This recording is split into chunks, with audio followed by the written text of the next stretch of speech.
Welcome to the Smart Connector podcast. I have a very exciting guest for you today, Dan McGaw. Welcome, Dan. Hey, thanks so much for having me. Excited to be here. So, Dan, you're a marketing technology specialist, and really, marketing is a lot about technology these days, isn't it? We're going to get right into it. So, let's talk about that as a topic. So, yeah, where did you start getting interested in this topic? Have you been into it for decades, or when did you begin? Yeah, no, it definitely has been decades now. So I've been at this for over 20 years. So I've always been into tech. So, I mean, at 4 years old, I was on computers and learning MS-DOS so I could play games. So I've always been super, super big into technology in general. That being said, I really did get into marketing technology back in 1998. So I was sending mass emails since before there was even mass email. So before there was even like a huge like industry of marketing technology and MarTech, I was heavily involved with it even before it started. So I've just kind of have grown up in it. So it's what I know, it's what I love, and it's what I do best. Yeah, so that's a very, very early start. So were your parents into technology, or was this just something that was just a runaway interest for you as a kid? Yeah, no, my mom was actually, when I was 4 years old, she was going to school for computer science. So Okay. she had a brand new IBM personal home computer. And we're talking, this was back in like the late 88. I got very, very lucky that I had access to a really nice computer at that point and really got spun up. So. Yeah, so no looking back from there. So how did this evolve into a career for you? Did you decide to go down the conventional education route and actually study something like computer science, or did you just flip straight into entrepreneurship? How did it evolve? Yeah, I did. I definitely did not do the traditional route. So I started my first company when I was 13 years old. So I started an online booking agency for electronic dance music for DJs, producers, and things like that. Don't ask me how, but at 13, I got into the rave industry, and I was like, "Hey, listen, we're going to do something with this." Um, Either way, I started that company and I ran that company for the next 6 years. It ultimately failed in 2000. Excuse me, when I was 19. But we had a great ride. We had a lot of fun with it. So I've always just been an entrepreneur and a hustler. I didn't really know that at the time when I was doing it. I didn't really dawn on me that I'm an entrepreneur until probably I would say about 10 or 15 years ago. I kept starting companies, but I didn't really know what the term entrepreneur meant, and I wasn't like really familiar with it. I was just some stupid kid. Um, and probably about 15 years ago, I realized that like, hey, listen, like I always struggle to have just a job, right? I always struggle to just have a career. Um, but I totally always started businesses. So I actually in high school barely went to school. I missed close to 45% of the days while in high school because I was running my company. I've attempted to go to college on 3 or 4 different occasions. And, it just hasn't been the environment for me to learn. I'm really big about learning by doing. And really, when I'm interested in a subject, I want to learn everything about it. So I'm a voracious reader. So, I mean, last year I read over 40 books. This year I'm a little bit slower than that. I'm only 15 right now. But I'm not a big person of like sitting in a classroom and listening and then doing a test. I'd rather just go fail in the real world. So Mhm. the traditional path was definitely not for me. So you really are a classic entrepreneur, almost like a born entrepreneur from the sounds of things. So did Yeah, for you sure. Yeah, so did you, I know obviously you mentioned your mother, but did you actually grow up in an entrepreneurial environment, or an entrepreneurial area, or was it something that you just thought, I want to do this and I'll do it? Just interested in Yeah. where the influences came from. Yeah, no, I definitely did not grow in an entrepreneurial family. I grew up, my mom, I had a single mom. It was just the two of us, and I grew up really, really poor. So I was on welfare, food stamps, and all those things for my childhood. But very luckily, my grandfather is extremely smart. He worked on the Hubble Space Telescope. He was one of the optical engineers that helped design it. And having that somebody of that stature in our family who also was pretty wealthy really helped out. So my grandparents fortunately sent me to a really, really nice prep school, one of the nicest schools in the city. It was very, very expensive. But I had to live in the dichotomy of, hey, when I go home, I'm super, super poor. Like, we don't even have enough money to do laundry, right? I wear a dirty shirt 3 days in a row to go to school. But then the kids I go to school with, their parents are super wealthy millionaires and Mhm. at a totally different level. So I just realized really, really quickly there's the haves and the have-nots, and I made Mm. a decision at a young age because I was getting bullied and picked on for being poor that I'm gonna change that, and I understood to do that.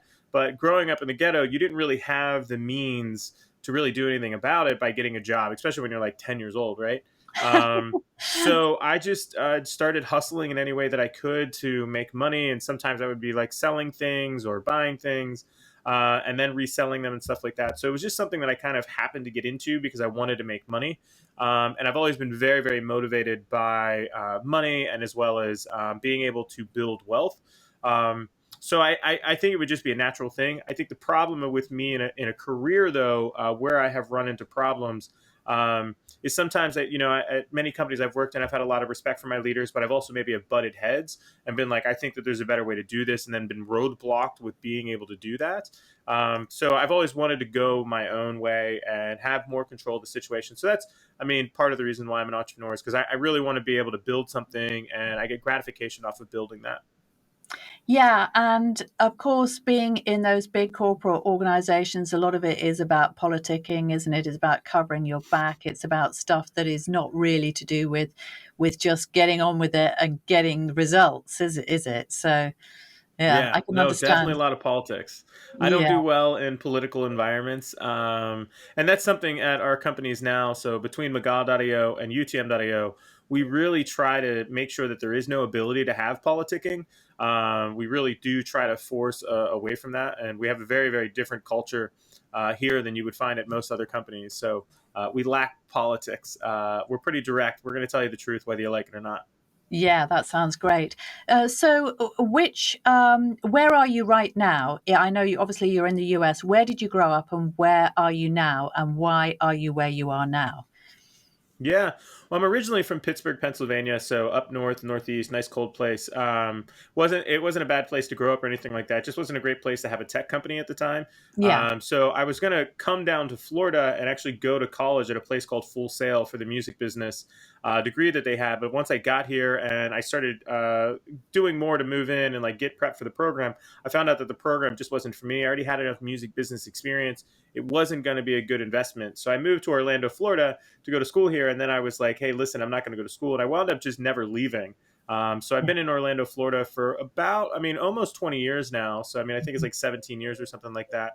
And Orlando's a great place. I mean, naturally, everybody knows about us for Disney World. yeah. But Disney World is 40 minutes away from downtown. So, like, it's its own city. Downtown Orlando is a beautiful place, really, really nice. It's a great place to raise a family. Cost of living is great as well. So yeah, I've been here for a long time. It's not my favorite place in America, but it's good enough for now.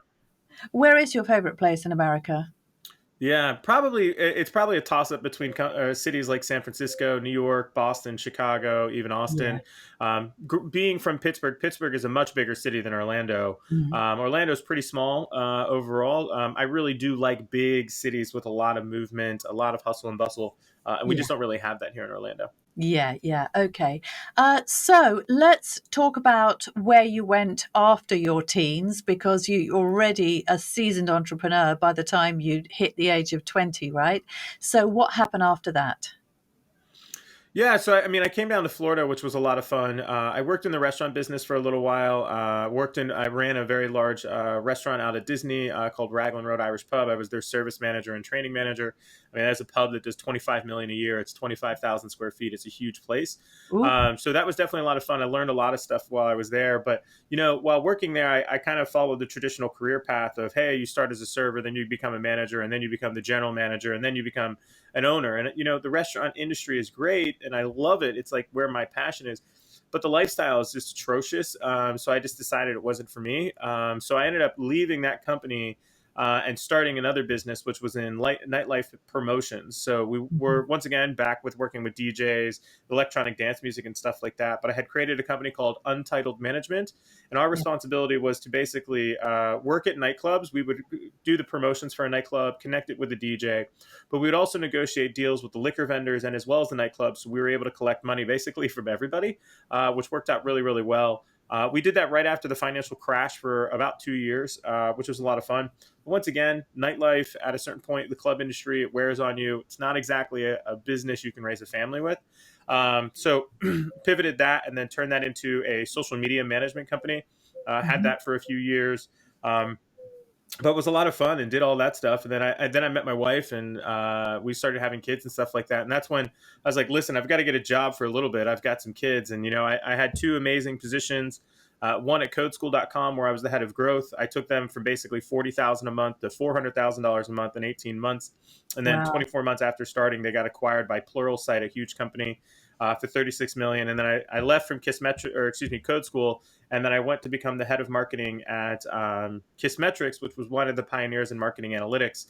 Neil Patel helped recruit me in, and then I was being hired to replace Neil Patel at Kissmetrics. And that was a ton of fun. That was a really, really good journey. And that was ultimately all of my 20s right there. And then opened my current company now, McGaw.io, and it's been off to the races ever since. It was about 7 years ago. So That's awesome. And for people that don't know Neil Patel, he's basically one of the biggest marketing influencers in the world, really, isn't he? I mean, everybody has heard of, in marketing, if you haven't heard of Neil Patel, it's like, where have you been? So yeah, that's, he's yeah, definitely the world's most popular digital marketer. yes. And he's a good dude. You got to really know Neil to know what he's like. And Neil and I worked closely together when I was at Kissmetrics. He hired me, and then I brought me in to replace him at the company, which was a lot of fun. But he's definitely pretty well known, that's for sure. So that was an incredible achievement, taking revenues from 40,000 to 400,000. That is incredible. Yeah, a month, How, a so month. like a month, yeah, a month, yeah. So a lot of our viewers and listeners are going to want to know, how did that happen? How did you do that? That's amazing. We want to hear the secrets Yeah. of scale. Yeah, I can't take all the credit because we really had an amazing product. We had really, really good courses. So, Code School was an online education platform for developers, and most people have heard of Code Academy because Code Academy services basically the beginners market, and maybe up to intermediate. And Code School, we were really focused on the intermediate or advanced developers. So, we were making really, really advanced courses and things like that about Ruby on Rails, JavaScript, a bunch of other things, and we had Google paying us to build courses for their products and GitHub paying us to build courses for their products. So can't take all the credit. Of course, the product was really good. We had a rock star team, so that was really good. But a lot of our growth, one, came from a bunch of different flywheels that we attempted to build in the product. Mhm. A flywheel is ultimately something where when it is moving, right, when you build it, it naturally compounds on itself and then brings in more users. So the Yeah. first flywheel that we started building is when somebody would come to the website, they would want to get access to the courses and be able to see the content. So we would always give the free or the first lesson away for free, which is great. So give us your email, you become a user, you sign up for your first lesson. Well, then what would happen is you would get to the end of the lesson and we'd be like, congratulations, you've reached the end of your lesson. You've been awarded this badge, right? So Rails for Zombies, badge one, whatever. And then there would be social share widgets at the bottom of that to share on Facebook, Twitter, LinkedIn, whatever. And people would share that. They shared that at a really, really high rate on social media. And that was a flywheel that ended up, people got value from the product. They then would share that. And then other people would be witness to that on their social media. And then they'd be attracted to the product. And that was Right. one of the original flywheels that the company had built that was very, very successful.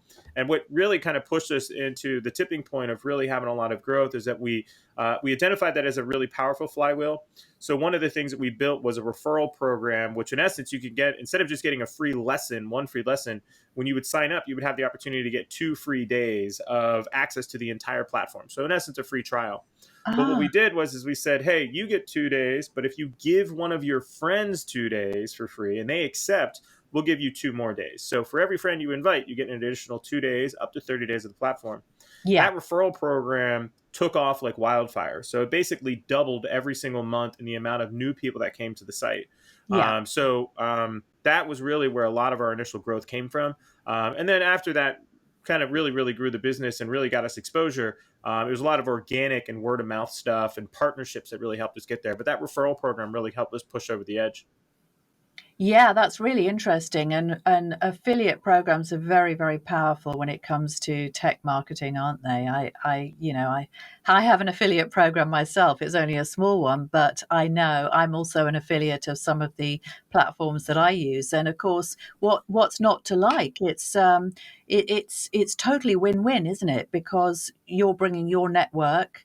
and you've worked hard to build that network, and you obviously believe in the product. If you're going to be an affiliate and subscribe to something and you're a user, then I just, I just love it. I just love that whole thing of affiliates and partnerships.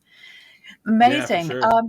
Yeah, yeah. So after that, what came next? I know obviously we've just touched on it, but where did you go? What did you do? How did you build on that experience? Yeah, well, I mean, at Code School, I mean, it was a fantastic ride that we had there. At Code School, we used Kissmetrics as our analytics product, Yeah, and we were a big customer of theirs. I mean, I think our bill was like $6,000 a month to Kissmetrics, so we were definitely a big account. So we used the crap out of Kissmetrics, but we wound up getting frustrated with the product, and we decided we were going to move to another analytics product called Mixpanel. And during that process, we had to fire Kissmetrics, right? Make them aware that we're leaving. And during that process, Kissmetrics was introduced to me. Of course, had to meet how we ran things at Code School. They really tried to resurrect our account, which to us was just impossible. We were ready to move. We were done with it. That introduction to Kissmetrics wound up actually getting me recruited to Kissmetrics, which was quite fascinating. So I think they spent 3 months trying to recruit me to be a customer success ambassador, which I was already a VP of growth at a fast growing company. So I was like, whatever, like this doesn't make any sense. But they wanted me to come to Kissmetrics to simply promote their product and help their customers be successful with it and kind of like be an ambassador. yeah, And it was a great opportunity, but it was kind of a step back for me and what I was looking to do in my career. So they spent 3 months recruiting me, and I ended up turning them down and saying, no, I'm not interested. To 3 months later, I was still crushing it at Code School, doing a good job. They came back and they said, hey, listen, I think we have a different opportunity. We need a new director of marketing who's going to come in and kind of run marketing for us. And I said, well, I'm interested in that. Like, obviously, I'm a VP now, so taking director step backwards is not exciting, but let's talk about it.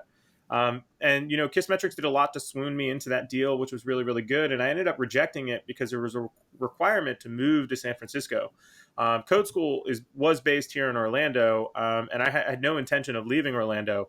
And they wanted me to move to San Francisco, but it just didn't make sense for my family. So I yeah. rejected the deal again to ultimately move to Kissmetrics. And they made the decision that they would be happy to have me as a remote employee, but I would have to fly to San Francisco for a week a month, and I would have to come to the office, and I'd have to be there for board meetings and all that stuff. So I ended up accepting and leaving Code School, and then I ended up being at Kissmetrics, running their marketing. I turned them into a rocket ship as well. We took them from 300,000 users a month on the blog to 600,000 users a month on the blog in about 5 months. We 3x the lead count from about 1,200 to 1,500 leads a month to like 5,000 leads a month in my first 90 days. So we did a lot of really, really cool things at Kissmetrics. But at the end of the day with Kissmetrics, it was a little bit of a shit show. I was a little shocked when I got in there. The product wasn't very good. The founders were one of the founders was a little erratic.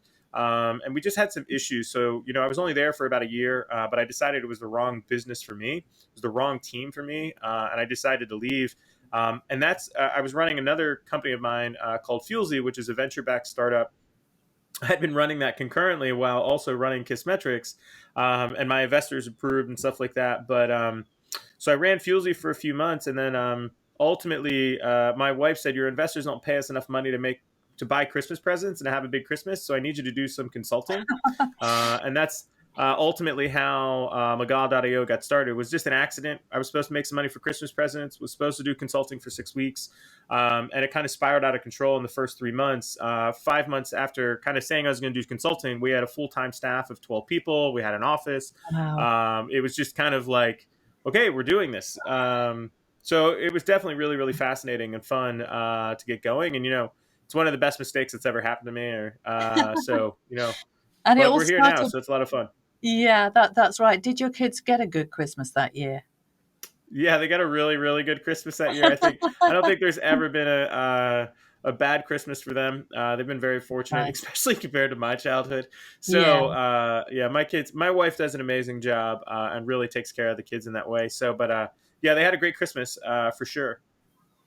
Amazing. So let's get on to, well, there's two things really that I want to talk about. First of all, I want to talk about McGaw IO because it's very exciting what you're doing there. And also want to talk a bit more about marketing technology, about metrics, about why metrics are so important, why you could really get into that. So let's first of all just bring everybody up to date and let's talk about where you are now with your business. Yeah. I own a company called McGaw.io. We're a marketing technology and marketing analytics agency. So ultimately, we help companies with one of two problems. Either you lack visibility into the customer journey and you need help with measurement so you can see that, or you Hmm. lack the ability to convert those customers at a high enough rate and you need our ability to help you engage them and get them through the funnel. So it's a Yeah. lot of helping companies choose tools, integrate those tools, then operate those tools, and then leverage their tech stack to grow their businesses. Yeah. So work with a lot of medium to large size companies. Don't get me wrong, we work with some small businesses from time to time, but typically we're working with medium sized companies that are spending a good penny on their marketing technology and have some struggles. Teams about 20 full-time people right now, with probably another 10 contractors on top of that. Yeah. And then we also own another company called UTM.io as well. And what does UTM do? Yeah. So UTM is a SaaS product. So Yeah. UTMs are the most popular tracking method on the internet, right? They're how we track all of our links. The, Yeah. the data governance of those is really, really difficult. So a lot of companies use like a spreadsheet to kind of keep this organized. Hmm. We've done that ourselves. So we ended up building a product that makes it so that large teams can really stay organized with all of their links, but you can make it so that anybody builds a link and they have no way to really mess it up. So really, really helpful tool. Really helps kind of build things out for people. That company has 3 full-time employees at it, and we work with everybody from Shopify to Twitter to Unilever brands. A lot of our customers are really, really big, but we also Yeah. have a free product which is completely badass, and we'll never intend to charge for it. So it's really, really good for any small business to use as well because you can use it for free. You don't have to pay us money, so which is good. Yeah, that's amazing. So how would people get their hands on that product? Yeah, if you just go to utm.io, you'll be able to hit the domain and be able to sign up for free. Super easy product to use, great onboarding to make sure that you know what's going on. So really, really good stuff. Amazing. So Dan, let's really talk about marketing technology because this is really something that has become so important, hasn't it, over the last few years? Why do I mean, I know it might sound like a fairly basic question, but for people who are not really in this world, why is it that tracking and metrics matter so much in marketing? Yeah, I think in business in general, you can't manage if you can't measure. So you really have to have good measurement to be able to effectively manage your business. And the same thing goes in marketing. You have to know what's working and what's not, right? There's the old adage that like I know 50% of my marketing is working. I just don't know which 50% it is, right? So, but in today's marketing, that's much, much, much different. If you have proper tracking, you're using UTMs on your links and you track the traffic coming into your website, and then you're using Google Analytics on your website as well, you're going to have pretty good, robust tracking to understand what's working and what's not. Because you Yeah. need to know how people are using your website. You need to know, are my emails effective? Are my social media posts effective? Heck, even these podcasts, like I have to know, are these podcasts effective, right? And we use measurement and tracking to understand, is our investment paying off? Because obviously everything takes time and time is money. So you really want to Mhm. make sure that you have good measurement to track that, to make sure that you're set up. And a lot of people probably have Google Analytics, but there's other tools that make it easier for the average marketer. Things like Hotjar.com, which are really, really helpful. Hotjar is a great tool for marketers to be able to use. More advanced products like Mixpanel or Amplitude, even Kissmetrics, will really help give you a deeper view into the customer journey. Because Google Analytics doesn't tell you who is doing the actions; it just tells you what pages that are loading. These other tools will actually tell you not only like what's happening, but it will tell you who's doing it, which is really, Mm. really helpful when you know like exactly what your customer is doing. Yeah, yeah, yeah. I'm sure that that's really, really powerful. So, do you have personally have any favorite tech tools, Dan, that you just say, you know what, I just love this thing? I have tons of them. I have tons of favorite Okay, let's tools. hear about it then. Yeah, so I think there's a lot of different tools, a lot of different categories of tools, right? So there's definitely a ton out there, but I'll try to name off a few which are really good. And don't get me wrong, shameless plug in the fact of like UTM.io is my favorite UTM builder. But for email, I spend a lot of time in my inbox, right? I do a lot of Gmail and stuff like that. I have a lot of sales emails that I do. I have a lot of automations. I have a lot of templates, but I also have like calendar widgets and stuff like that. There's a product called MixMax, which is really, really good. So mixmax.com, which is a fantastic Gmail plugin. It is amazing. It crushes it. My team uses it. Everybody in my company uses it. We pay about $29 per month per person who uses it.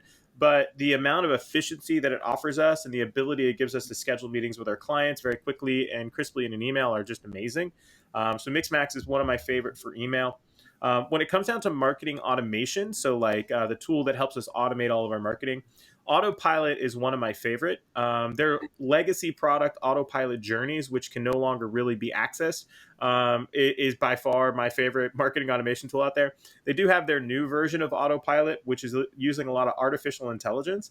I think that is an amazing product for small businesses because the Yeah. AI in it actually will help write your emails. It will give you subject lines. It will tell you when you should send out an email. Like it's just super powerful. So Autopilot would be another one for marketing automation, which I would really say is a really, really good tool for people to use. And I'm a super, super big fan of Chrome extensions as well. Yeah. So I have a ton of Chrome extensions. My favorite, one of my favorite tools, which I recommend all businesses to use, is definitely LastPass. It's my password management tool. It's how I manage passwords across my team. It's how I let Yeah. people get passwords for all the tools.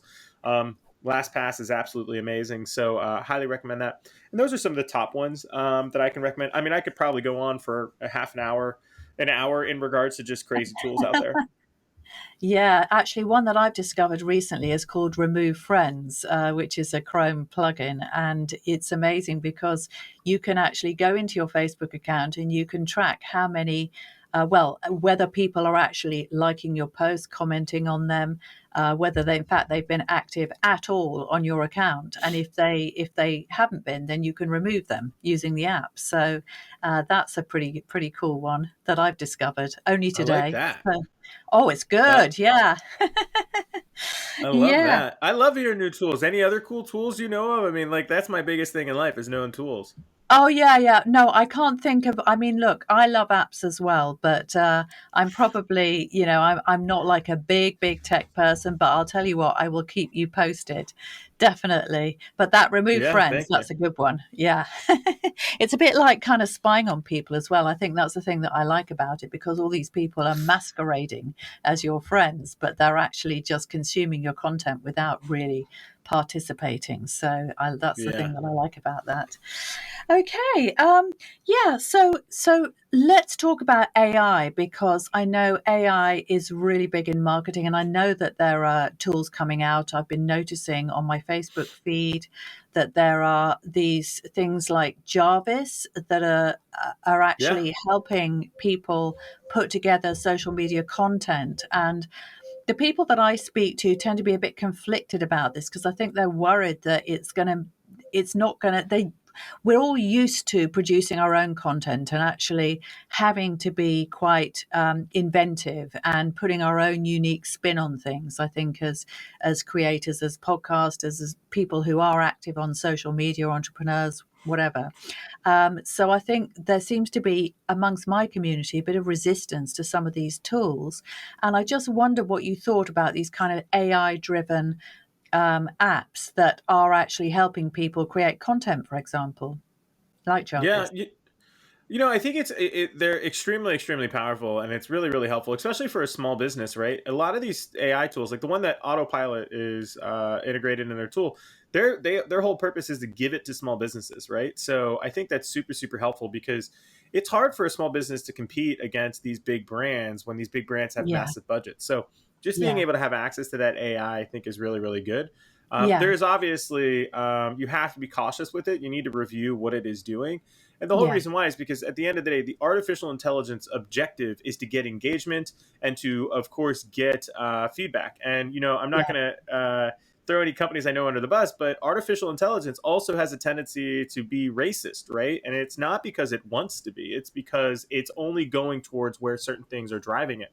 So you have to be very, Ah, very conscious with mhm. artificial intelligence, because it doesn't know the difference between right or wrong. It has no concept of that. It only knows Yeah. this gets clicks, this doesn't get clicks. And Uh-huh. sometimes the things that go super viral that it pulls in as its stuff are things that are not good. And sometimes the inputs that it gets are not always great. So you have to be very, very conscious of what you're doing, because it might use a wording that you would never use, but could be manipulated or to be seen as bad. So I think it has a lot of superpowers to one, the big enterprises have been using it for a long time, but it's going to add a lot of power to the small businesses who are able to effectively use it. But we also have to be really, really cautious with how it's rolled out. And we just kind of need to make sure that we review and approve what it's doing sometimes, because sometimes it's going to lean in Yeah. the wrong direction. Yeah, that's a really interesting point. And I think review, approve, all of those things, really it matters throughout, as you said, the whole tech stack, doesn't it? Because it's very, very easy. I think obviously I've got a funnel. I know at times, and I've seen this with other people, that if you don't keep a really, really close eye on things, because it is, if you like, the interface with your customer, that if you're over communicating in a way that they interpret to be quite maybe a little bit pushy, they can really get turned off. And a lot of the time, it's really just actually not managing and not reviewing that experience from a customer perspective.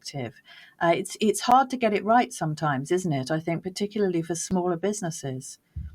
Oh yeah. I mean it's hard for everybody. I mean, even the bigger Yeah, businesses, it doesn't matter what business you are, you have problems, right? The yeah, problems change. And that's yeah, the thing that I always try to help people understand is like, um no matter what, you're gonna have problems, right? Your problems are just gonna be different. And as you grow bigger, the problems just get bigger.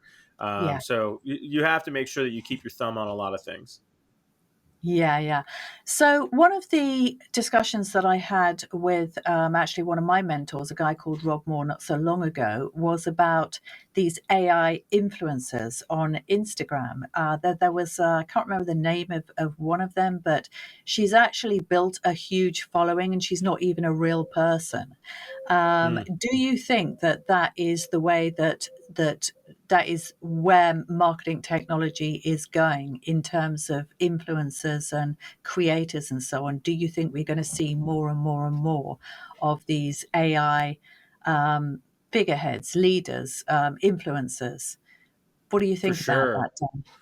Absolutely. I mean, I think AI. I mean, I think the big worry that we have with artificial intelligence, right, is that it's artificial and it's intelligent, right? So Yeah. over time, as it gets smarter and smarter and smarter, it's going to do what it wants, right? So I definitely think you're going to see more influencers out there. One, even influencers that we know that are humans, they're going to start leveraging AI if they're not already leveraging AI to help increase their game. Hmm. Because at the end of the day, like it can do work for us, and that's really a superpower. It's smarter than us. It's able to be more creative than us. It's able to process more data than us. So I definitely see it's going to be used more and more and more over time. Yeah. And I am worried about the next 5 years of in regards to AI, because it's going to become smarter than us Uh, by a long shot. And if we don't have good regulation in place to help control it or limit artificial intelligence, it's really going to wreak some havoc. It's going to cause issues, not just on influencer marketing and in marketing in general, but it's going to be able to cause havoc elsewhere. So it's going to be used in tons and tons of applications. So it's not going to slow down by any means. Yeah. So let's talk about this havoc. What could this havoc actually look like? Because it sounds pretty sinister when you put it that way. And in fact, I know that some people think they are genuinely worried, perhaps as you are, that the world is slipping away, and that somehow this is something that is going to be so smart that we're all going to end up being basically puppets with these AI puppet masters. So what's your specific concern around AI? Oh, Yeah, a really good question. I don't think the Matrix is anytime soon, right? We'll just put it that way, right? I don't think that that's going to happen anytime soon. If anything, the robots won't need us. I don't know why they would keep us in the first place. But It's definitely the Elon Musk was talking about this just about a month ago, that like the AI is really really smart. It's smarter than us. And what we have to understand is that eventually here it's going to start coming up with its own thoughts. It's going to want to come up with its own objectives, Mm, because we haven't put blockers in place of it being able to do that. And there are situations where AI has gone a little awry and done whatever it wanted to do. And we just yeah. have to be very, very cautious of what that looks like, because there is going to be times where the artificial intelligence, the stuff you see in the movies, right? I just watched Space Jam with LeBron James, and the artificial intelligence, right, ended up doing something in the real world and had its own ego. We're not far from that, right? We are not far from it being able to have its own kind of thoughts and thinking things on its own. It's not going to have emotion like us, of course, but it can fake that, and that's the thing that we don't understand, is that if it can learn, if it can perceive something, and it can make an intelligent action about it, that means that it can create that as a part of itself. So while we have emotions and we feel those emotions, we have to remember at the end of the day, we're still data, right? Our DNA sequence has been figured out to the point of data, to the point of Yeah. where we can change it. So it's not going to be far before AI is able to mimic or copy our emotions, and then just it's running a program, and that's how it's making itself feel. So once it starts to get to that point, it's going to start having an impact on whether it leaves its environment and what it does in those other environments. Does it have a necessary need to gain control of things or shut things down, infect other things? And that's where, depending upon who's building the AI, right? And I'm not Yeah. gonna, I mean, I can pick on Russia here for all their hackers that they always come up, but there's hackers in China, there's hackers in Australia, there's hackers everywhere, right? Yeah. Um, it all comes down to who's building that, and then what the intention they designed it for and what it can go do. So that's what we just don't really know yet. Is somebody going to design one which can go shut down all of our computers, shut down electric plants, shut down dams? We just don't know. The world is still a very big place, and we haven't experienced it yet. Yeah, so that thought is going to make some people feel, oh no, we're just coming out of COVID and now we've got all these kind of crazy, wild AI robots that we've got to be scared about. So, do you think that legislation, you talked about legislation, do you think there will have to be very robust legislation to actually counteract the power of that? For sure, I definitely think there'll be regulation and legislation. I know there's already things that are in flight to kind of help with that, but I definitely think that we'll be able to combat it. I mean, come on, at the end of the day, I think we have bigger worries in regards to climate change than AI right now. I think people should more focus on climate change than AI. I mean, the United Nations just basically released a study saying, like, listen, we're kind of screwed. So, like, you guys need to either start doing something or not. Yeah. I'm more worried about things like that than I am the artificial intelligence at this point. Yeah, yeah, yeah. Okay. Well, so we have an audience here of solopreneurs, startups, early stage business owners. So, what advice would you give to them based on your decades of experience? You started young, you failed, you've succeeded, you've had some amazing experiences along the way. If somebody turned around and said, "Okay, what's your best piece of advice?" What would you say, Dan? Talk to your customers more. The biggest thing that I see as a failure, especially in tech startups, is they're so focused on trying to raise funding or build a product that is viral, and they forget that they have customers that they should be talking to. Yeah, One of my businesses, which is not successful, we didn't know if the business was going to be successful because we were building Facebook fan pages, but we were building custom applications inside of Facebook. And this is 10 years ago when Facebook was like blowing at the seams, maybe yeah, 12 years ago. I can't remember now. But we didn't know if the idea was going to be successful. We didn't know how to necessarily test that. And this was a software that was being sold online. But I went door to door to 100 or so businesses in Orlando, and I went with flyers and I tried to pitch the idea to gain feedback. And I would ask a lot of questions around, like, well, what are you doing now for social media marketing? How are you managing your customers on social media? What is the impression that your customers have of you? And by having those customer conversations and pitching our product, asking for a sale, and getting a ton of no's, we learned so much about the market. We learned so much about what was going on. And I think yeah, people really forget that they can do that. They try to get on a Zoom, which I still think is good, but they try to like only do surveys on their website. And it's like, you need to do customer development calls. I mean, at UTM.io, one of my SaaS products, I talk to customers probably five hours a week, doing demos, asking questions, trying to gain feedback. What features would you like? And I think a lot of people just kind of miss that. You really need to talk to your customer and understand their needs, because the business is not about you. The business is about them. And people Yes. typically get that backwards. They're building a business because it's for them. And it's like, nobody gives a shit about your problem. Your baby's ugly. Get over it. Go talk to your customers and figure it out. That's great advice. So, Dan, what's next for you, do you think, over the next 3 to 5 years? Have you got a vision, or are you just enjoying it, life as it comes? Or, yeah. Yeah. Well, I definitely am very, very organic in how things work. So I definitely, I have a vision, but I also try to be as organic as possible. The next 5 years is going to be really, really stressful. We're looking to grow at 100% year over year revenue growth, Wow. which we did. We did 50% revenue growth from 2020 to 2021, 2021 to 2022. We're looking at 100% revenue growth already. So we're doing really, really good. So it's going to be a lot of hiring, a lot of recruiting, building out the team. We are looking to build McGaw.io into the next Deloitte or PwC, big consulting firm. So we are definitely going in that direction. So it's going to be a lot of fun, but it's going to be a lot of work. It's going to be a lot of hustle. I'm going to get some wrinkles out of it for sure. So we'll see what happens. Yeah. So, is acquisition on the agenda for you? Because obviously that's a fast way to grow. So, are you looking to acquire? Yeah, so we're definitely always looking to acquire other companies. So we actually acquired a consulting firm last year, Bard Analytics, and we acquired that firm to help build out our business intelligence unit.